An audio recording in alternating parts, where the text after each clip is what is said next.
Ruth Calloway knew exactly how much money she had left. $28,000 distributed between a checking account she had opened alone 3 weeks earlier, and 4 envelopes of cash tucked inside the false bottom of her toolbox. The same toolbox she had carried to every job site for the past 22 years. She had counted it the morning after signing the divorce papers, and then again the following morning, and again the morning after that.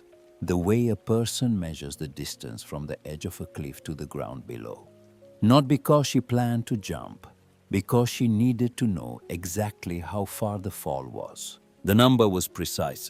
It was also, by any honest accounting, almost nothing. What had existed before the number was something she could not total in the same clean way. A woodworking shop on Moreland Avenue in Atlanta that she had built from a damp, half-rotted warehouse into a business that employed 7 people and turned a profit every year for 23 consecutive years. A house in Decatur with a back porch she had leveled and refinished herself the summer Carter turned 12, working on weekends while Dennis handled whatever Dennis handled inside.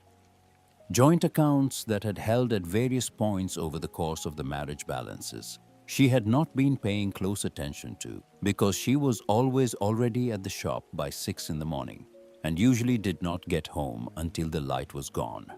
Insurance policies, a commercial lease extension on Moreland Avenue that she had negotiated herself directly with the building owner, sitting across from him at a folding table in his office with her own numbers written out on a legal pad. Retirement contributions, equipment she had purchased piece by piece, maintained with her own hands, and in several cases rebuilt from components when the repair cost exceeded what the machines were worth to anyone but her.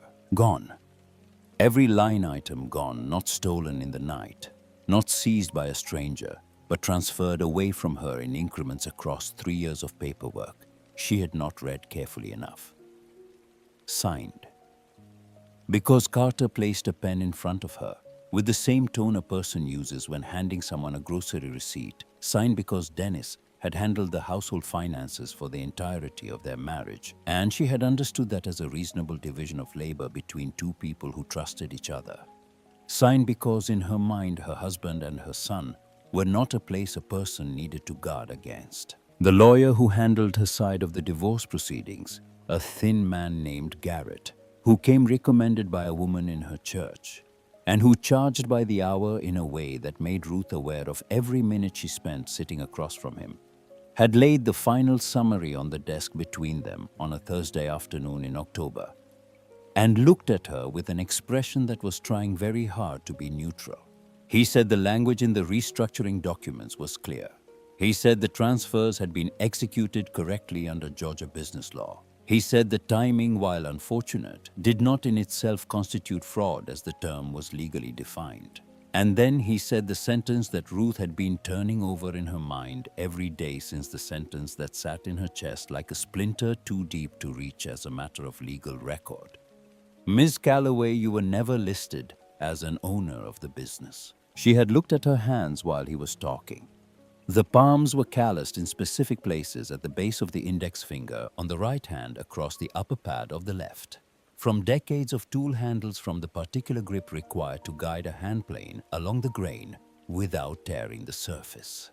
She had built that business the same way she built everything with those hands, with consistent attention to the difference between what was structurally sound and what only appeared to be. She had recognized that difference in wood and stone and concrete for 30 years. She had not recognized it in the people sitting across from her at her own kitchen table. Dennis Calloway was 65 years old and had never once in 32 years of marriage raised his voice at her. He was calm in the way that certain structures are calm, because all the stress has been distributed inward into the joints, into the places you cannot see from the outside. He managed money the way he managed everything, quietly, methodically, in a language she had never bothered to learn, because she was too busy learning the language of materials and load-bearing walls, and the particular sound wood makes when it is about to fail. Carter had his father's temperament and his mother's work ethic, or so people had always said.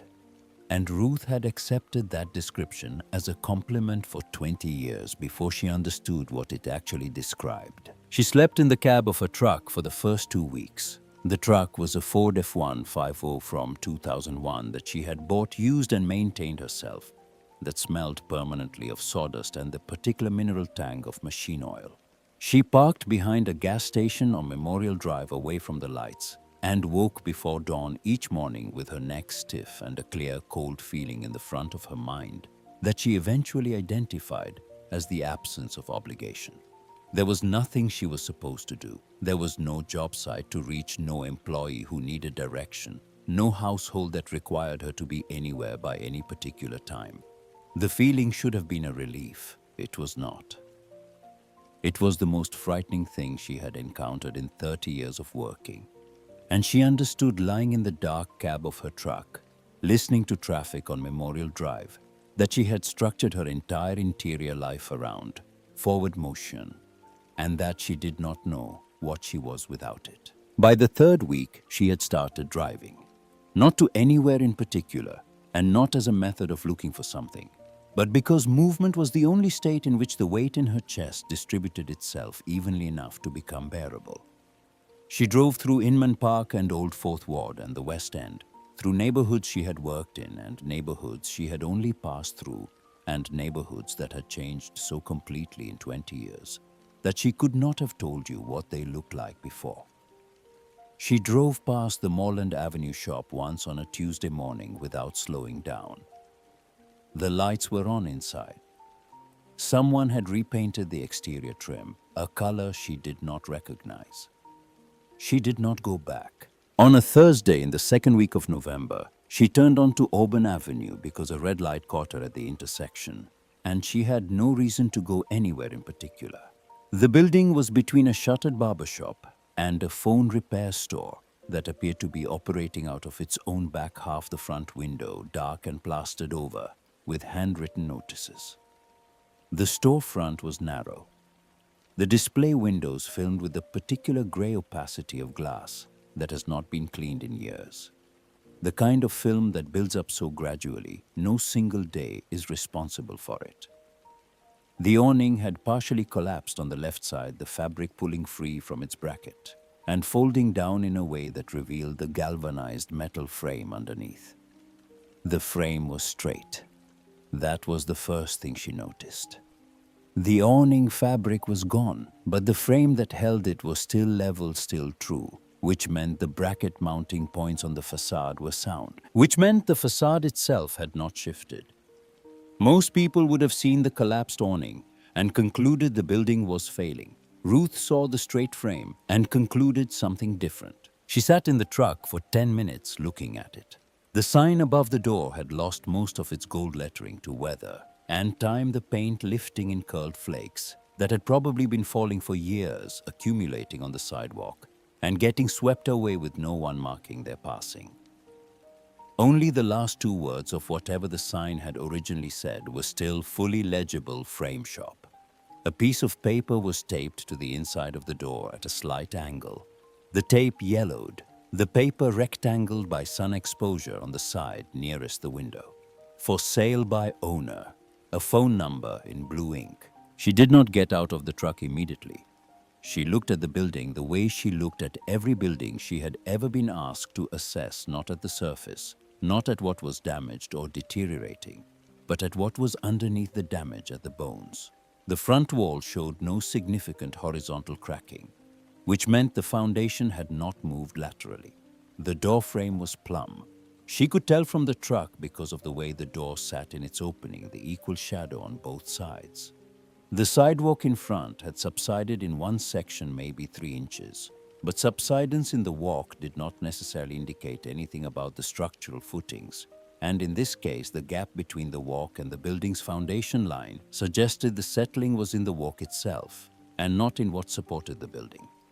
She looked at all of this in approximately the time it takes to drink a cup of coffee that is already cooling. Then she got out of the truck, walked to the door, and wrote the phone number in her notebook. The woman who answered had a voice that carried the particular exhaustion of someone who had been waiting for a call that kept not coming.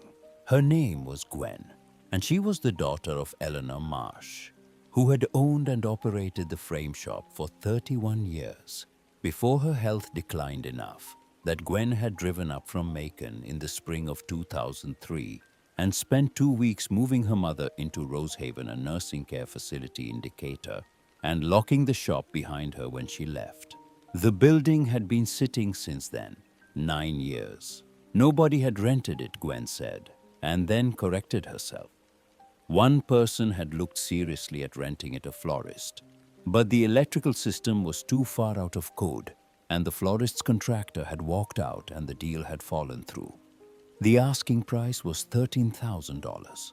The contents of the shop were included because Gwen had no interest in sorting through them and no place to put any of it. Ruth said she had $10,000 she could bring that same day. The silence on the other end of the phone lasted long enough that Ruth counted it 4 seconds, maybe 5, before Gwen said, "You mean today?"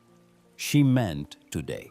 2 hours later, she was in a small transfer office in downtown Atlanta, sitting across from a paralegal who smelled of coffee and processed the paperwork with the steady indifference of someone for whom this was a Tuesday. Ruth read every document in the packet before she signed it. She read the title transfer, the disclosure statement, the assess clause, the description of the property boundaries. She read the paragraph about the contents of the building being conveyed without warranty of any kind. She read it all with the same attention she had given for 30 years to the structural drawings of every building she had been hired to work on. Not looking for approval, not looking for reassurance, looking for the thing that did not match. Everything matched. She signed. That night, she slept on the floor of the empty front room, her head resting on her rolled-up jacket, the toolbox within arm's reach. The smell of the place was specific and not unpleasant. Old wood dust, dry paper, a faint residue of whatever adhesives had been used in framing work over 3 decades. Something beneath all of it that might have been linseed oil, or might have been simply the particular smell of a building that has been closed too long and is beginning to breathe again now that a door has been opened. She did not call anyone to tell them where she was. She had not spoken to Dennis since the day they left the mediator's office in separate cars, and she had not spoken to Carter since a phone call 2 weeks earlier in which he had asked, with what she now recognized as calibrated concern, whether she needed help finding temporary housing. She had said no. She had not elaborated. There was no elaboration to offer that would not require her to explain things she did not yet have language for. Not the anger. Because the anger had not yet resolved itself into something clean enough to name but the grief underneath the anger. The specific grief of a person who has spent 32 years building something she believed was shared, and has discovered that sharing in this context was a word that meant something different to the other people involved. She woke before sunrise to the sound of a garbage truck somewhere on Auburn Avenue and lay still for several minutes looking at the ceiling. The ceiling was water-stained in 2 places. The staining old and dry, the kind left by a leak that had been present for a long time, and then stopped either because the leak was repaired or because whatever was leaking simply ran dry. She would need to determine which. She would need to open the ceiling at both staining points and examine the substrate. She knew how to do this. She had been doing things like this for 30 years, and the knowledge sat in her body the way any long-practiced skill sits not in the conscious mind, but lower in the hands, in the shoulders, in the reflexive categorization of every physical environment she entered.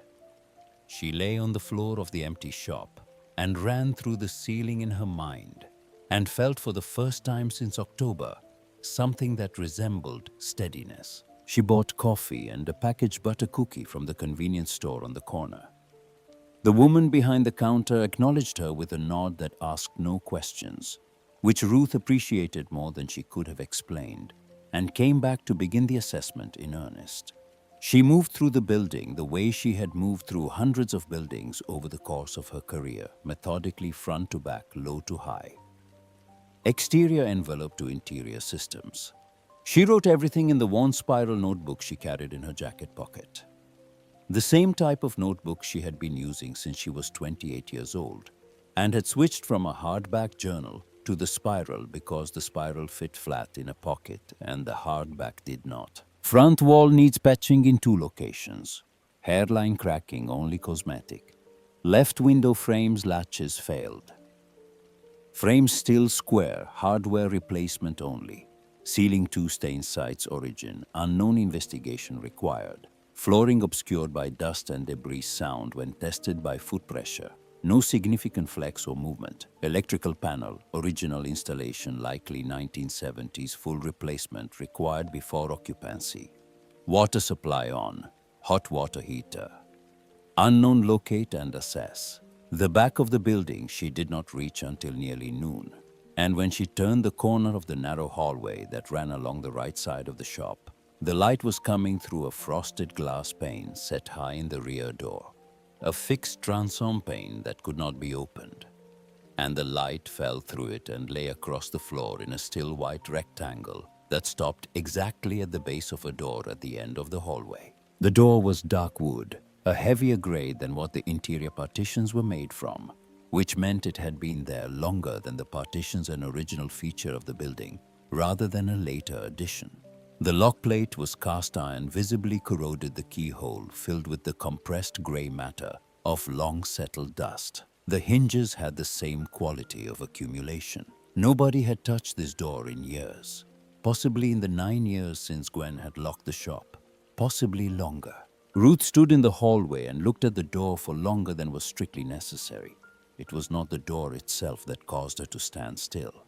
It was the fact of it, the fact of a thing sealed for an unknown period containing an unknown interior, on the other side of which could be nothing of consequence, or could be something she had no way of anticipating from where she stood. She had opened enough walls in enough buildings to know that sealed spaces reveal themselves on their own terms, not on yours. You could prepare your tools and your methodology. You could not prepare for what was inside. She set her coffee cup on the windowsill, went back to the front room for the toolbox, and returned to the hallway. The lock was cast iron and corroded, but the mechanism itself was a simple pin tumbler of a type she had encountered before, and the wood around the frame had absorbed enough moisture over the years that the fit between door and frame had loosened slightly.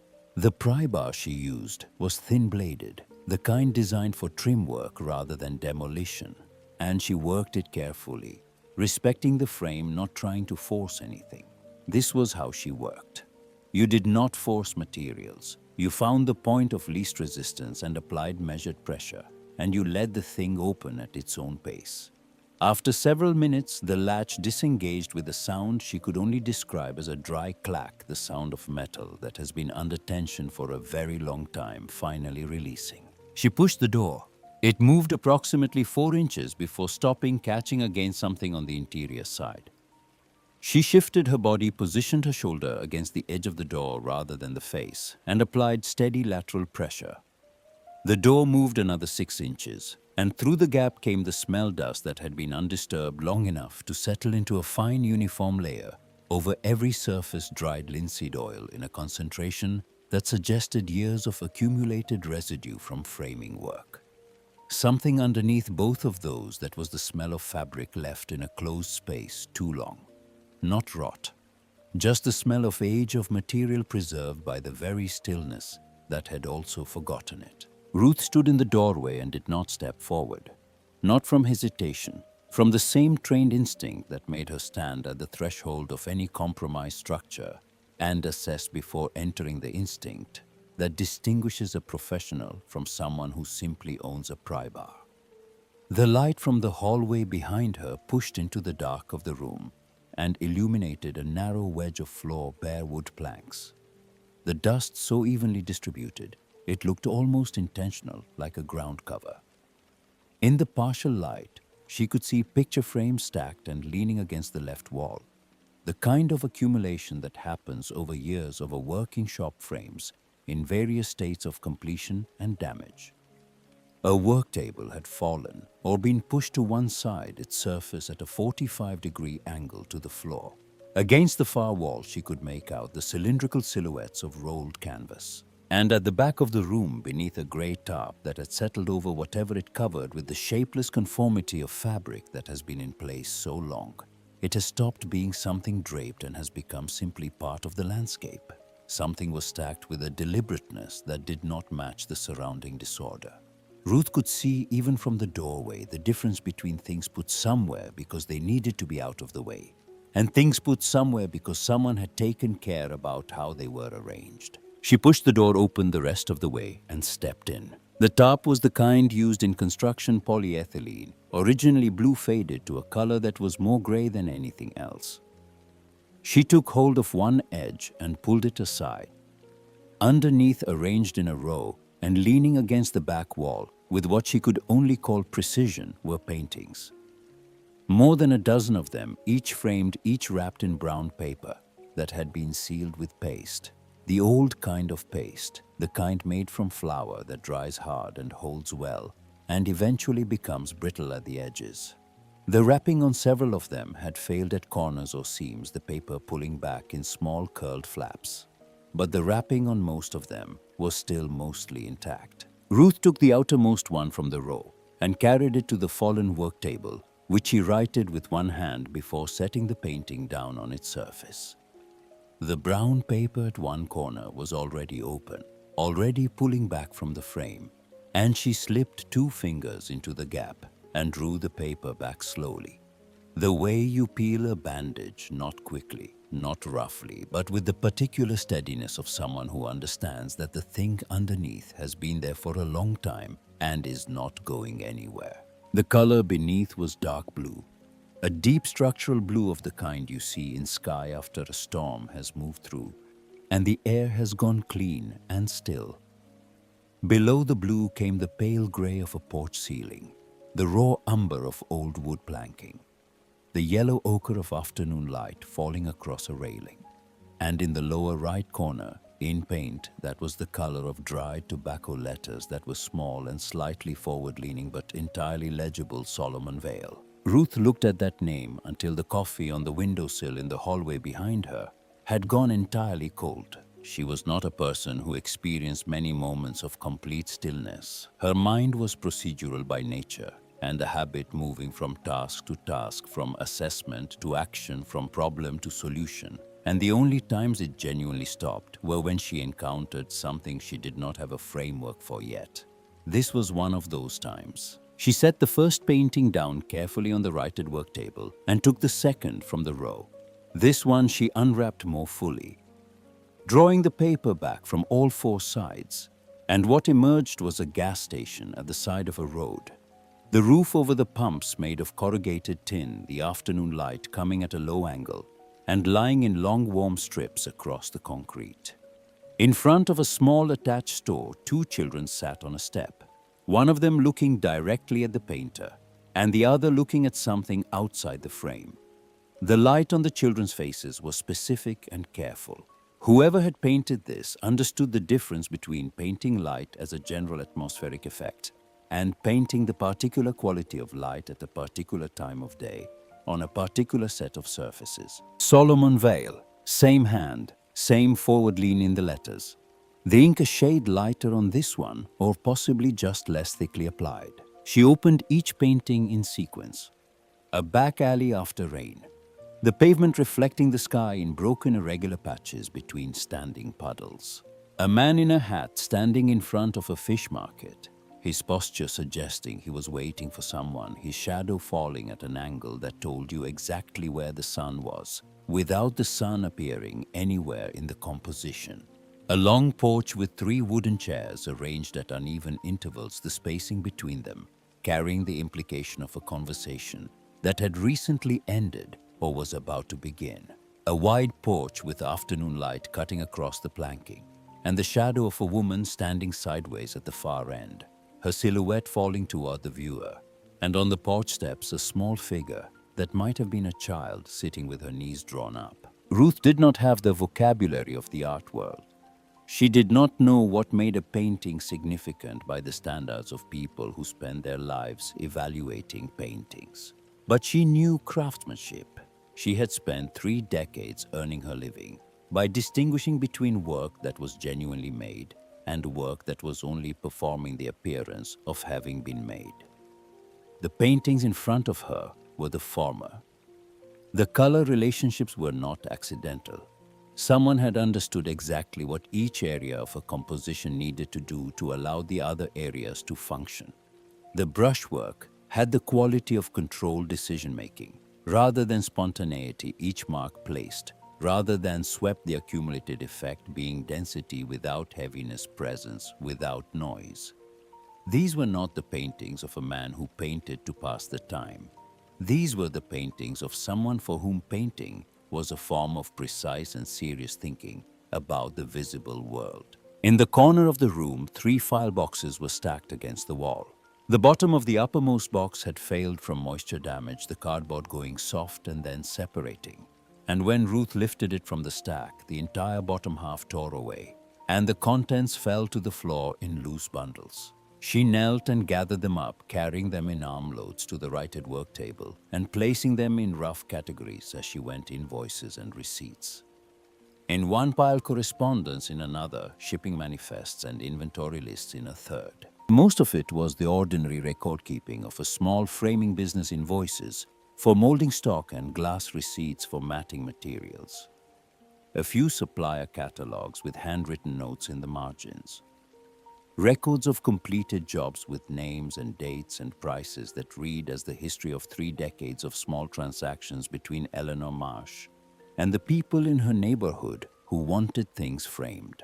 Ruth moved through this material quickly, the way she moved through anything that was context rather than content. Then she found the bundle tied with a length of cotton twine that had darkened from handling to a deep blue.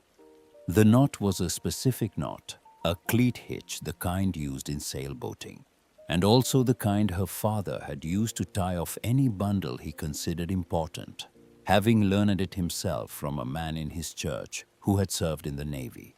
She had not thought about that knot in 20 years, and the sight of it moved something in her chest that she could not immediately identify. Written on the outside of the bundle in ballpoint ink in a hand, she did not recognize C. Vale/consignment/private.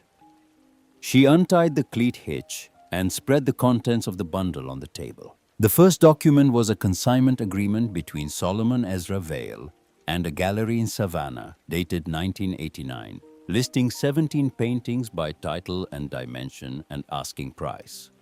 The prices were not large. The highest was $800, the lowest was $150, but they were listed with the specificity of someone who had thought about them. The second set of documents was a correspondence file, letters between Solomon Vale and Eleanor Marsh, spanning from 1989 to 1994, discussing the framing of specific works, the appropriate materials for long-term preservation, the question of how to store unsold canvases without risking damage to the paint layer from fluctuating humidity. The letters were practical in content, but carried in their language the quality of a long professional relationship conducted between 2 people who respected each other without needing to make a point of it. A letter from September 1994 said in 3 sentences that the gallery in Savannah had closed, that the remaining works were being transferred to Atlanta for temporary storage, and that further instructions would follow. At the bottom of the bundle was a legal envelope, the kind with the metal clasp at the flap, which had been opened and not resealed. The paper inside was heavier than the correspondence paper, the kind of weight associated with documents intended to persist. Ruth read both documents twice through before she allowed herself to understand what they said. The first was a certificate of authorship for visual works issued under the name Solomon Ezra Vale, registered with the relevant federal office. The second was a notarized instrument executed in Fulton County. Ruth read each line of it with the same attention she had given to the purchase documents that morning, looking for the thing that did not match. There was no such thing. The language was direct. The chain of designation was clear. All rights pertaining to the unsold works, reproduction rights, exhibition rights, rights of commercial exploitation, were designated to pass upon the death of Solomon Ezra Vale to the surviving direct heir of his only biological daughter. His only biological daughter's name was Miriam Vale Calloway. Ruth set the document down on the table. Outside, somewhere on Auburn Avenue, a car horn sounded twice and then stopped. Somewhere further away, a truck was moving through a gear change, the engine note rising and then dropping as it found its ratio. The ordinary sounds of a city in the middle of an ordinary afternoon. Ruth picked the document up and read it again slowly from the first line to the last, paying particular attention to the name that sat in the center of the page, with the quality of something that had been waiting there for a long time without anyone to read it. Miriam Vile Calloway had died 6 years ago in the spring of 2006 in a hospital in East Point, where she had lived the last 12 years of her life. She had died with Ruth at her bedside, and without, to Ruth's knowledge, ever having mentioned the name Solomon Vale in any context that Ruth could recall. She had died as the woman Ruth knew her to be, practical, self-contained, not given to disclosure, the kind of person who organized the facts of her own history, the way you organize a toolbox, everything in a specific place, accessible if you needed it, invisible if you did not. Ruth had never questioned that organization. She had not known there was anything to question. She stood up from where she had been crouching over the papers, walked to the utility sink in the front room, and turned the tap. The pipes knocked and shuddered for a long time before anything came out. And what came out was rust-colored and thin, the first discharge from pipes that had been sitting dry for nearly a decade. She let it run until it cleared, then cupped both hands under the stream and brought the water to her face. It was cold. She stood at the sink for a moment with her hands braced against the basin and looked at the front room. The dust-covered display counter, the blank walls where framed samples had presumably hung, the windows through which the afternoon light was now coming at a low angle that turned the dust motes in the air to visible, slow-moving particles. Her mother's name was in a legal document in the back room of this building, a building she had purchased 4 hours ago with the last significant money she had in the world, on the strength of a straight door frame and a level awning bracket. Because she had been driving without purpose on a Thursday afternoon, and a red light had stopped her here rather than somewhere else. She dried her hands on her jacket, walked back to the storage room, and began reorganizing the papers into the plastic bin that was still structurally sound. She stacked the paintings carefully against the wall furthest from the vent, where condensation would be least likely to form. She worked until the light outside the frosted transom pane shifted from afternoon to early evening. And then she sat on the floor of the storage room for a moment with the plastic bin on one side and the paintings on the other, and took her phone out of her pocket. She searched for Patricia Odom's number in her contacts.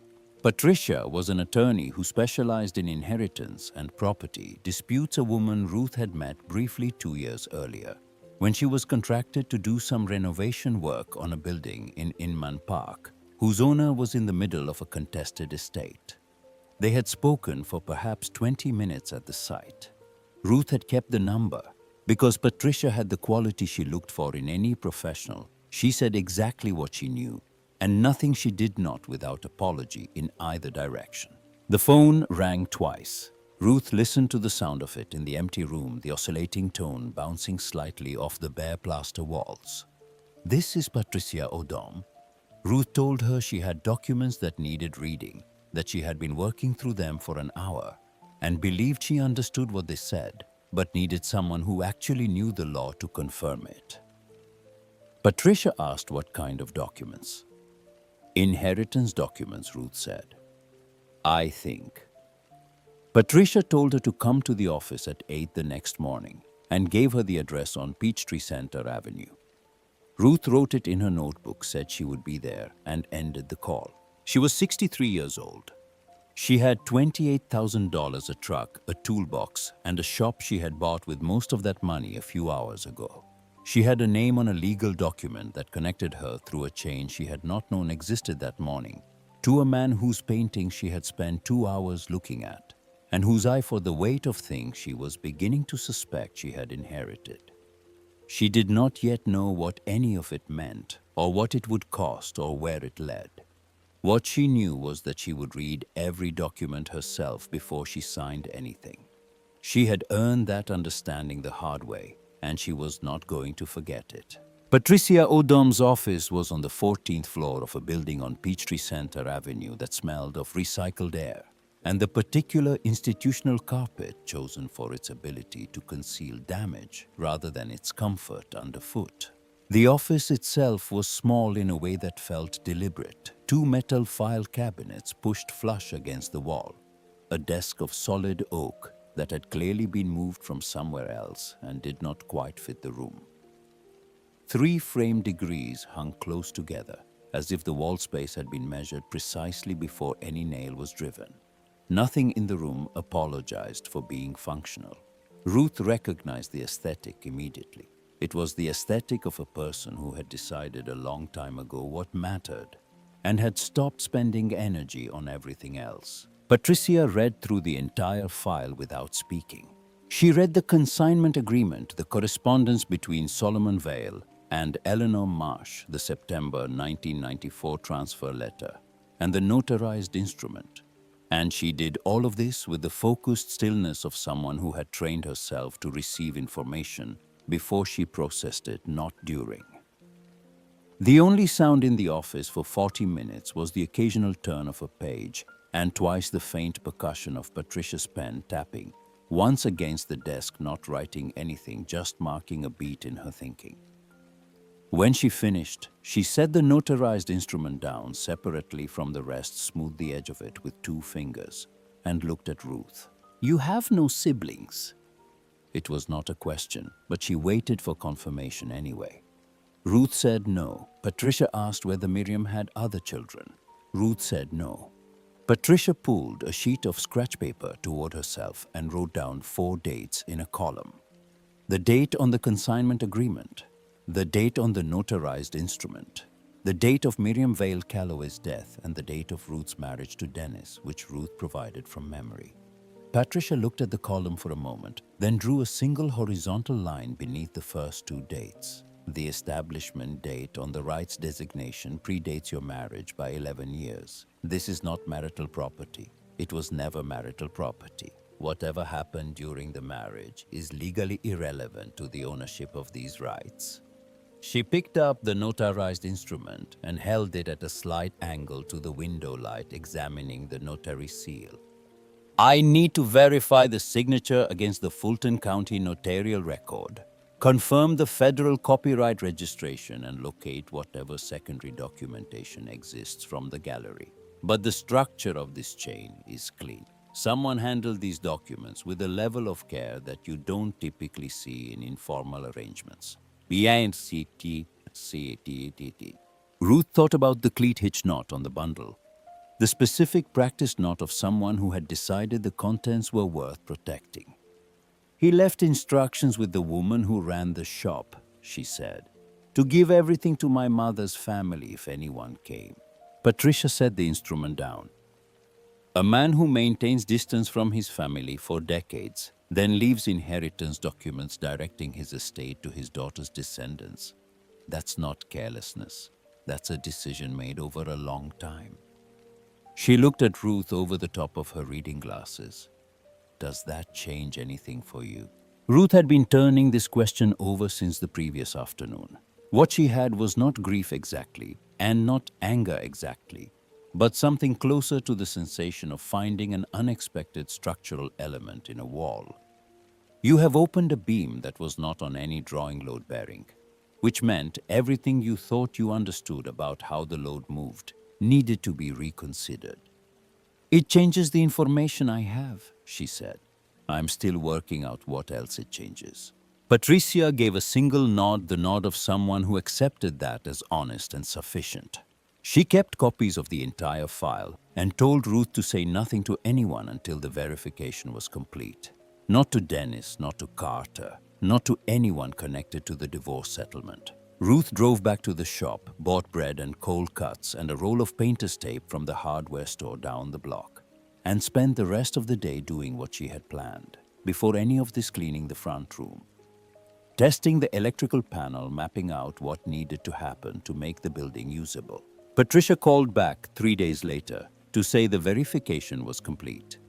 The notarial record at Fulton County matched. The federal copyright registration was on file and current, having been renewed by the designated executor of Solomon Vale's estate in 1994, the same year he transferred the paintings to Eleanor Marsh. The gallery in Savannah had been a small commercial space that operated from 1986 to 1994, and its records had been partially preserved in a regional arts archive maintained by a non-profit in Midtown Atlanta, where a secondary listing matched 11 of the 17 titles on Solomon Vale's original consignment agreement. "The chain holds," Patricia said, "every link." They filed for confirmation of estate control rights that same afternoon, and Patricia prepared a supplementary request for temporary protective sealing of the works, meaning no one could compel Ruth to produce the paintings for inspection or appraisal until the confirmation was complete. Ruth installed a new deadbolt on the front door and a second bolt on the storage room door that same evening, both of which she sourced and fitted herself. The email from Marcus Tate arrived 9 days after Patricia filed the confirmation application. Ruth had never heard of him. He wrote that he was an independent curator who had worked with 2 arts organizations in Atlanta over the past decade, that he followed updates to Georgia's Public Inheritance Filing Registry as part of an ongoing effort to locate and document the work of underrepresented Southern painters from the 20th century, and that Solomon Vale's name appearing in a new estate filing had stopped him in a way that few things stopped him anymore. He was not writing to make an offer. He was writing because he had been looking for information about Solomon Vale's missing work for 4 years, and because he preferred to introduce himself before people with simpler intentions found their way to her door. Ruth read the email twice, looked up. Both organizations he listed confirmed they existed and that the exhibitions he cited were in the public record, and wrote back that same evening, proposing a meeting at a cafe near Piedmont Park the following Wednesday morning. He arrived before her. He was wearing a dark coat and carrying a drafting tube and a slim portfolio case, and he was sitting at a corner table with his back to the wall and his sightline on the door, which she noted the seating choice of someone who had thought about the meeting before arriving. He did not hand her a business card when they shook hands. He did not ask her in the first 10 minutes anything about the paintings or what she intended to do with them. He ordered coffee, settled his hands on the table, and told her what he knew. In regional collecting circles, Solomon Vale was a name that arrived with a gap attached to it. There had been a period of strong work well documented in exhibition reviews from the late 1980s. A small but serious critical attention, not mainstream, not celebrated, but noted by the people whose noticing tended to outlast fashion. And then, after the Savannah Gallery closed in 1994, the record broke apart. The paintings that had sold were scattered through private collections, most of them unattributed in current inventories, because the buyers had not maintained provenance documentation. The unsold works had simply disappeared. Most people assumed they were destroyed. Marcus said, his voice carrying the flat quality of someone reporting on a loss that had already been processed. The idea that they were sitting intact in a locked room on Auburn Avenue was not the kind of thing that happened as a rule. Ruth asked him what he wanted. He was quiet for a moment. Not the calculated quiet of someone constructing an answer, but the genuine quiet of someone making sure the answer he was about to give was the accurate one. "I want to be the person who helps bring it back into the light. Not to sell it, not to acquire it. I want to help you establish the historical record, find the right conservators, and put the work in front of people who will understand what it is. Your name stays at the top of every document. If that's not what you want, I put this away, and we part without any obligation." He pulled a larger envelope from his portfolio and laid out a draft proposal, a framework for a temporary exhibition, a list of conservators in the Atlanta area, and the names of 2 regional cultural foundations that offered grants for legacy documentation projects when the rights holder maintained full ownership and control. There was no contract in the envelope, no price on any line, Just the structure of a thing that could be built, laid out for her inspection, the way a set of drawings is laid out before any decision is made. Ruth's phone vibrated on the table. She looked at the screen. Dennis. She turned it face down. It vibrated again 30 seconds later, and she answered it not because she wanted to, but because allowing things to go unaddressed had already cost her more than she could calculate. His voice came in mid-composition the way it always did when he had been rehearsing the conversation before placing the call. He said he had heard about the shop on Auburn Avenue, said it with the lightness of incidental information. Though Ruth had long since understood that nothing Dennis presented as incidental was incidental. He said she should be careful with the money situation, that if any asset had come up during the transition period, they should talk properly before things got complicated, that he did not want someone putting her in a position she could not get out of. Ruth put her hand flat on the table. The wood was cool under her palm. The most disadvantaged thing I ever did in my life, she said, was trust you and Carter with things I should have been reading myself. She ended the call. Marcus did not ask who it was. He pulled the proposal closer and opened it to the conservators list, giving her a moment before continuing. She appreciated the precision of the gesture, the understanding that some things required space before the next thing could begin. He said the professional advice was to let no one touch the paintings until a full condition assessment and written inventory were complete. The practical advice was to prepare herself for the people who had paid no attention to those paintings for 9 years to develop a sudden interest now that someone else had found them. Ruth said she wanted him to arrange the conservator consultation. They shook hands outside the cafe, and she drove back to Auburn Avenue. 2 days later, Patricia called from her office earlier than her usual hour, and the quality of her voice told Ruth before any words were spoken that something had changed.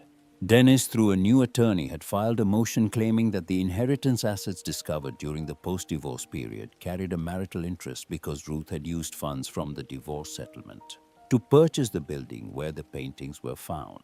The argument was that the building purchase had created the conditions for the discovery, and that the value now attached to those conditions had a traceable connection to marital assets. The motion requested a temporary freeze on all exploitation rights, pending judicial determination.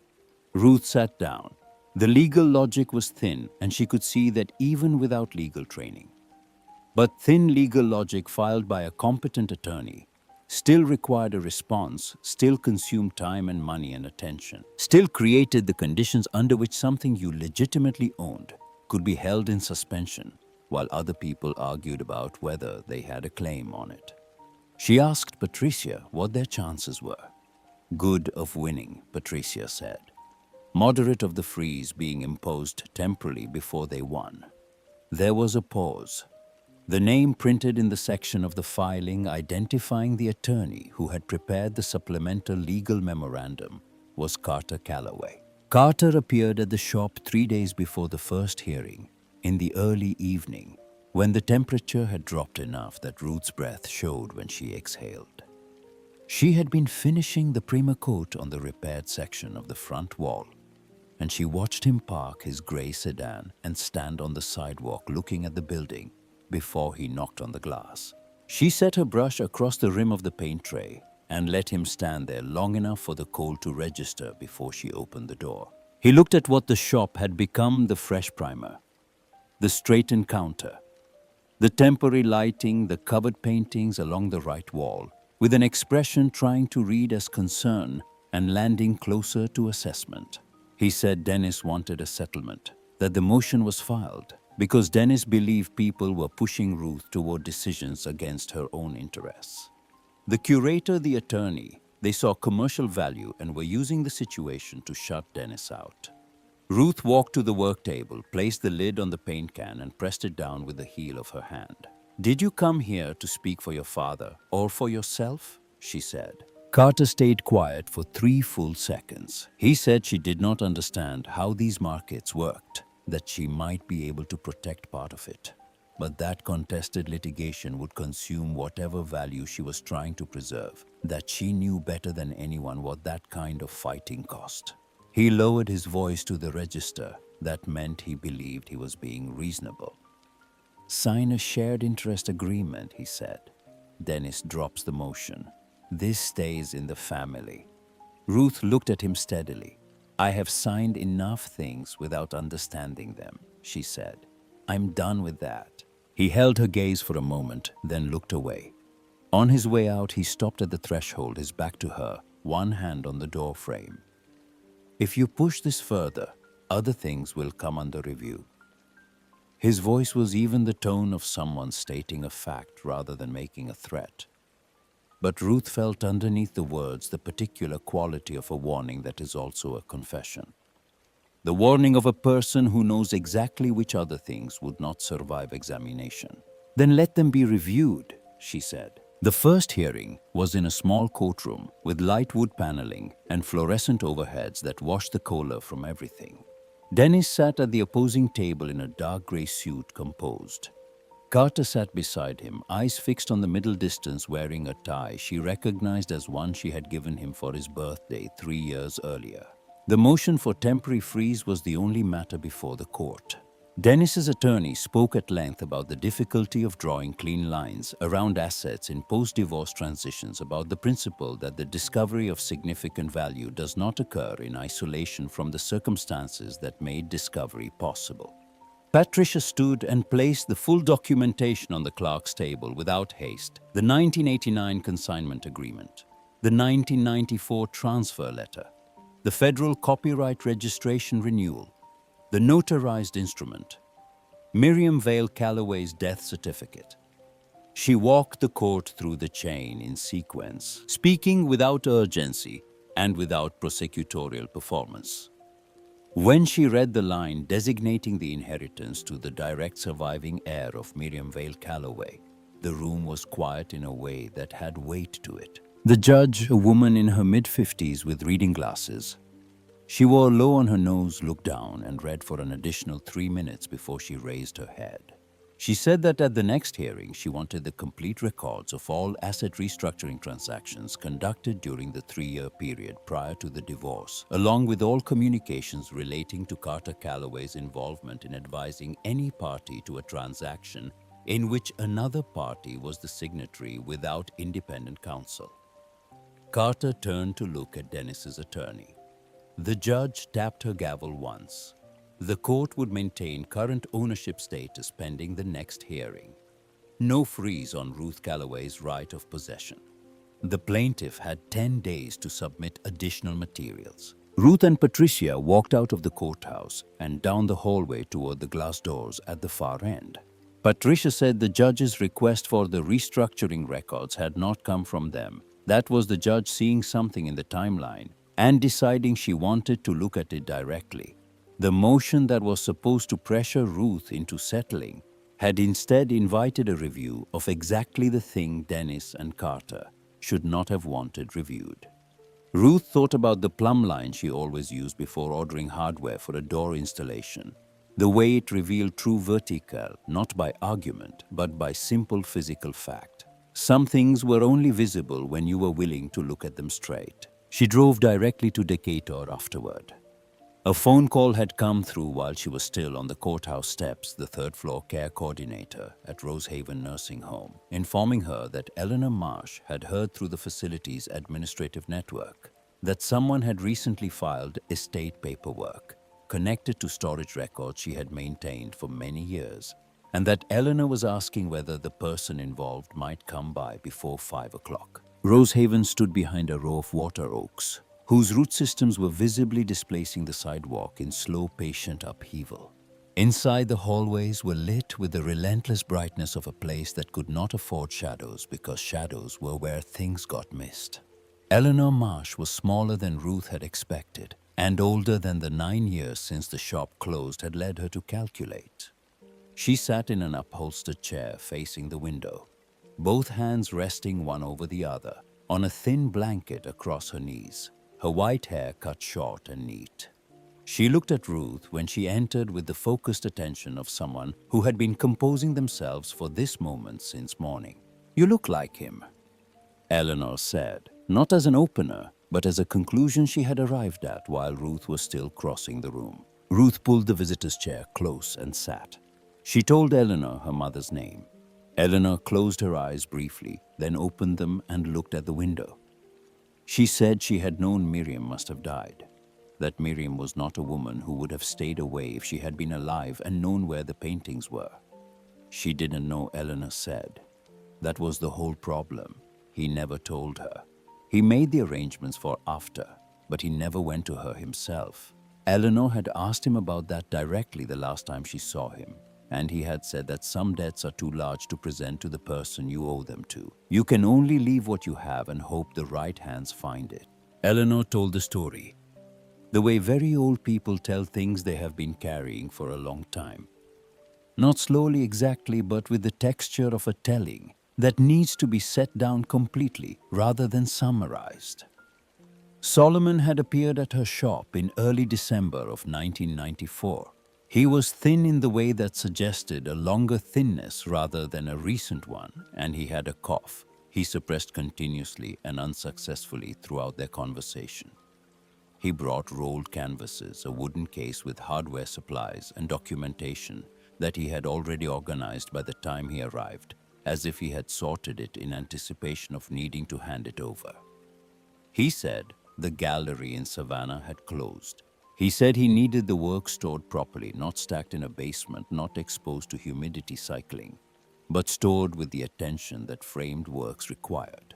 He asked one thing specifically. If anyone from his daughter's family ever came, not came asking about him generally, but came specifically on behalf of Miriam's family, Eleanor was to give them everything, not sell it, give it. He was very clear about the distinction. Eleanor asked what she should tell them about him. He said there was nothing that needed explaining, that the documents would say what required saying, and anything beyond that was between his daughter and however she chose to remember him. Ruth asked whether he had said anything about why he and her mother had not been in contact. Eleanor was quiet for a long time. Then she said, he had told her that some doors stay closed long enough, that the person who closed them no longer has the right to knock. She said she had thought at the time it was a man making peace with a choice he had made. Looking at Ruth sitting there, she thought it might also have been a man who was ashamed. Those are not always different things, she said. Eleanor opened her bedside drawer and took out a thin yellowed envelope. Inside was a single folded sheet, the handwriting the same forward-leaning script Ruth recognized from the corner of each painting. The instruction was exactly what Eleanor had described. Give everything to Miriam's family, no explanation required, but seeing it in his hand in ink, faded from black to the brown of old wood, made it different from hearing it described. It was the handwriting of someone who had made a decision about what he owed and had tried in the only way left available to him to pay it. Ruth folded the letter and returned it to the envelope. She asked Eleanor, as plainly as she asked everything, whether the cost of her care was being met by what her insurance covered. Eleanor smiled, not the polite social smile of deflection, but the particular smile of a very old person who has stopped performing equanimity and is now simply expressing it. Ruth stood, thanked her, and went to find the third-floor care coordinator. An hour later, she had signed a commitment to cover the monthly gap between Eleanor's insurance reimbursement and the full cost of the extended care package for 6 months. It came to less than she had feared, and more than was convenient, and she did not hesitate over either of those facts. Alana Price arrived at the shop 4 days later, brought by Marcus carrying a canvas tote with her assessment tools. She was methodical in the way of a professional whose methodology had been developed through failure as much as through training, which gave her movements a quality of attention Ruth recognized as kin to her own. Ruth helped without being asked, repositioning work lights, lifting larger framed pieces, holding things steady when 2 hands were not enough. When Alana reached the wide porch painting, the one with the afternoon light and the sideways shadow, and the small figure on the steps. She stopped for longer than she had stopped at any of the others. She moved the light source to 3 different positions, leaned in, leaned back. "This one is exceptional," she said. "Not exceptional the way a family keepsake is exceptional. Exceptional the way that occasionally in this work you encounter something that justifies the whole enterprise of looking." She glanced at Marcus. He looked at Ruth. Ruth looked at the painting. "My grandfather painted things he was trying to see clearly," she said. "I think he was trying to understand what he belonged to and what he'd been pushed out of. I think those were the same question." Marcus said nothing for a moment. Then, "That's the best description of his work I've encountered." The second hearing was in a larger courtroom with a fuller gallery. The filing had generated attention in the regional arts community through Marcus's network, and there were people in the back rows. Ruth did not recognize a freelance journalist with a narrow notebook, someone from a regional arts archive, additional observers whose specific interest she could not determine, but whose presence established that the matter had moved beyond a private family dispute into something with a wider audience. The previous morning, Patricia had called to tell her that the asset restructuring records had arrived through the discovery process and that she needed to come to the office. What the records contained was an email chain spanning 6 months of internal correspondence between Dennis Carter and the accounting firm that had managed the restructuring. An email from 17 months before the divorce filing outlined the transfer of the long-term commercial lease on Moreland Avenue to a new legal entity with a note from Carter advising the transfer needed to be completed before the end of the fiscal year. A subsequent email discussed removing Ruth from the voting membership structure, with Carter's annotation that this would prevent what he called emotional interference during the transition period. At the bottom of the chain was a draft of the final property agreement with a message from Carter to the accounting firm: "Complete this before the 3rd quarter closes. She'll sign if Dad presents it as a requirement for protecting the credit line." Ruth read the chain at Patricia's desk without any change in her expression. She set the pages down and looked at the window behind Patricia's desk, which faced another office building, and through which she could see a man in a distant office talking on the phone. She watched him for a moment. "How does this change the hearing?" she asked. Patricia said it didn't change the hearing. It ended it. At the second hearing, Patricia did not raise her voice. She laid the email chain before the court the way she had laid the inheritance documents at the first hearing, without performance, without the modulation that signals to an audience that something significant is happening. She read the relevant passages in sequence and let the words occupy the room. When she reached the line about Ruth signing if Dennis presented the restructuring as a requirement for protecting the credit line, the room was quiet in the specific way of people who have just heard something they will be thinking about after they leave. Dennis's attorney objected that the emails were not directly relevant to the question of the paintings. Patricia turned to the next section of her file. "They are directly relevant because the plaintiff's claim depends on a narrative of shared marital good faith and commingled assets. These communications demonstrate that during the same period in which my client was signing documents presented to her as routine business requirements, the other parties to those documents were coordinating to ensure she did not have the information or the independent counsel that would have allowed her to understand what she was signing." The judge asked Carter to stand and respond. Had he at any point served simultaneously as legal advisor to both his mother and his father in transactions, where his mother was a signing party without independent counsel? Carter said he did not have a complete recollection of the specifics of every transaction. The judge looked at him over her reading glasses with an expression that was not unkind and not forgiving. "You are a transactional attorney, Mr. Calloway. I expect you understand the distinction between incomplete recollection and selective disclosure." The motion for marital interest in the Solomon Vale inheritance was denied. The chain of inheritance was independent, predated the marriage, and the subsequent discovery of the storage location did not alter the legal nature of the ownership. The paintings belonged to Ruth Calloway entirely and without qualification. The court simultaneously referred the email chain and the full asset restructuring record to a separate civil division for independent review. Dennis left before the final paperwork was signed, moving through the side door with the haste of a man who understood that the longer he remained in a room, the more was observed. Carter stayed until the last document was processed. His color diminished, his posture still correct in the way of someone who had decided that bearing was the only thing left he could control. Ruth did not look at him again after the ruling, not from anger. She had passed through anger some weeks earlier and arrived at something quieter and more permanent, the settled understanding of a person who has assessed a structural failure, identified its cause, and closed the inspection. 3 weeks after the ruling, Patricia called on a Tuesday morning to report that the Georgia State Bar had opened a formal inquiry into Carter's conduct in the restructuring transactions. The bar's preliminary review had identified multiple instances of potential conflict of interest and had issued a temporary suspension of his license to practice pending the completion of the investigation.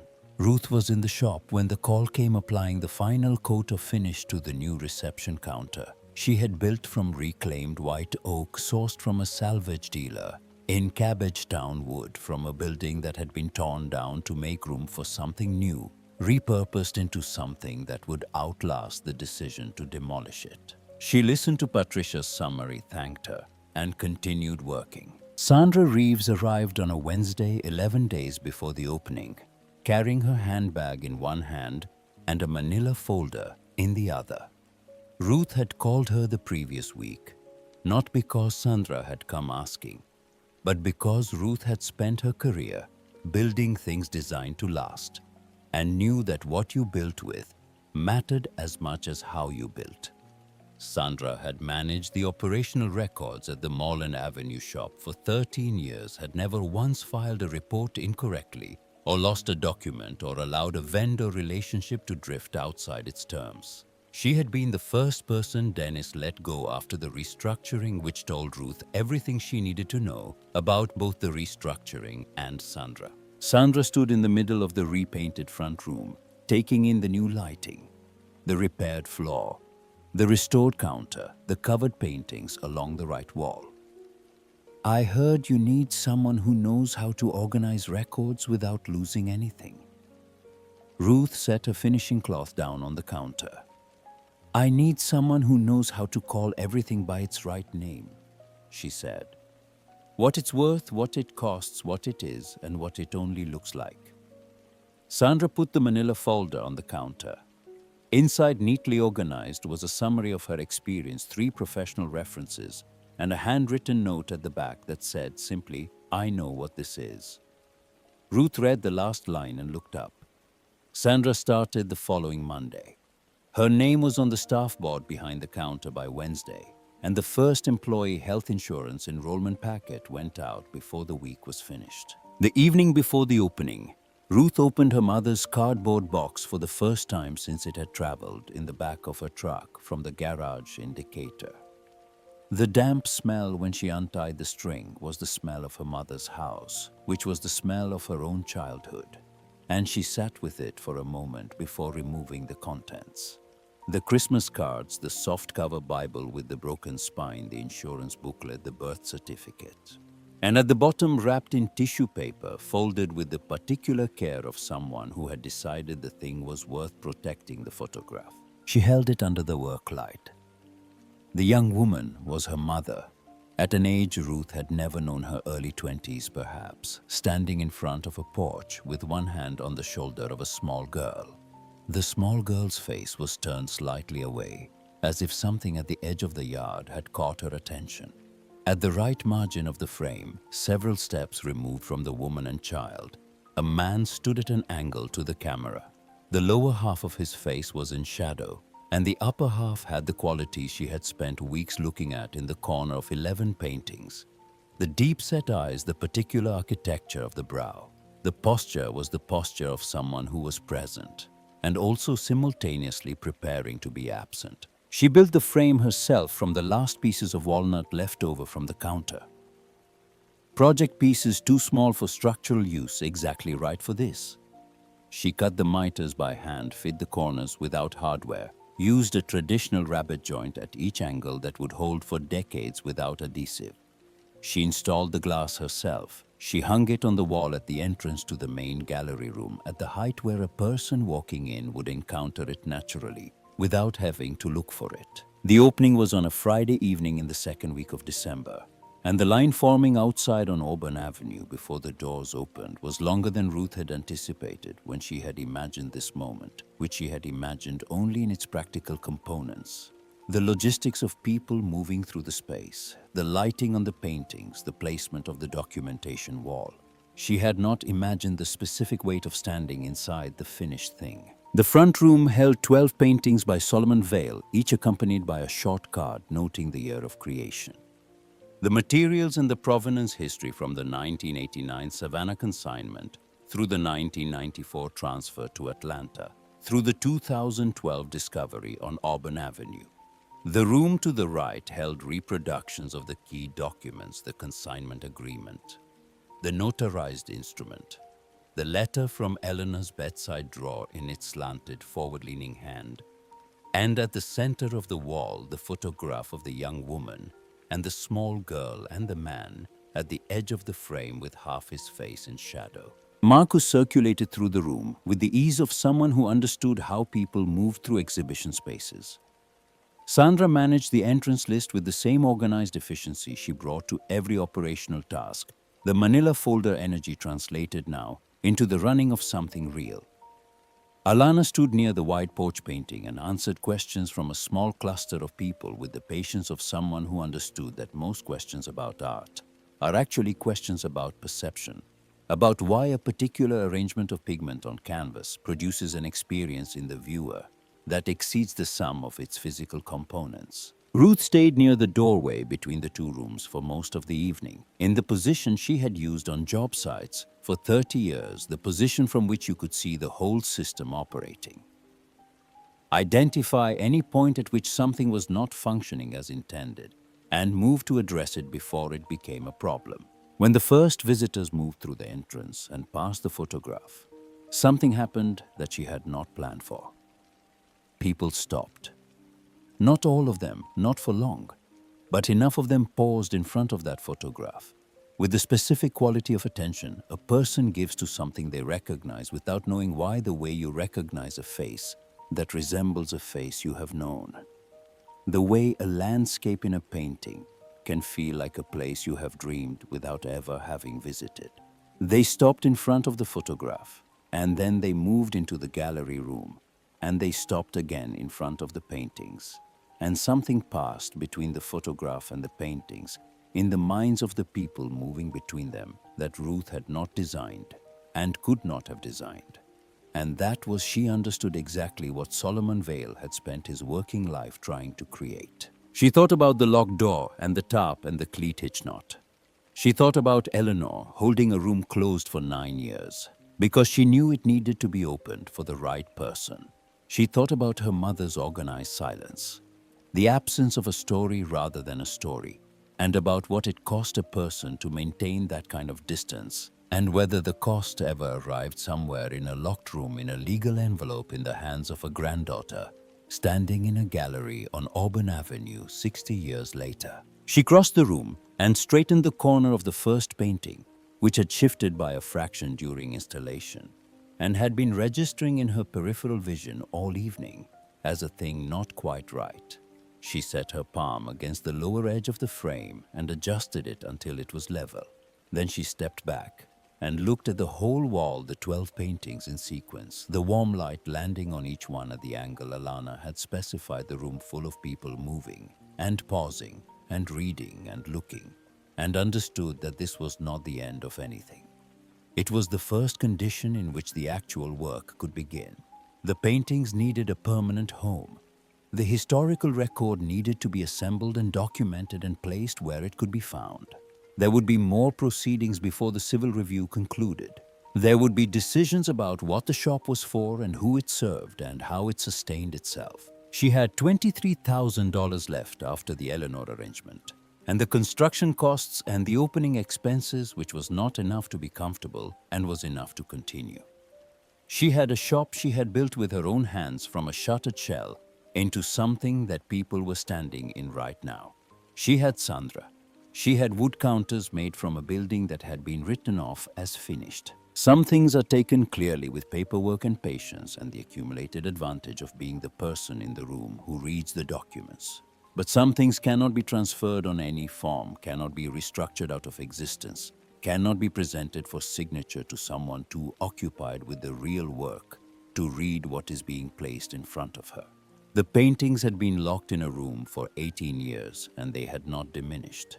The name on the documents had waited in a sealed envelope and it had not faded into illegibility. The cleat hitch knot had held. Ruth Calloway was 63 years old and she was standing in the first room she had ever owned entirely by herself. On ground. No one could move her from watching people encounter the work of a man who had understood long before she was born that the most honest thing you could do with your life was look at what was real and render it without flinching. She thought she was beginning to understand what that required. She thought she had been learning it without knowing she was learning it for a very long time. She turned back to the room and went to work.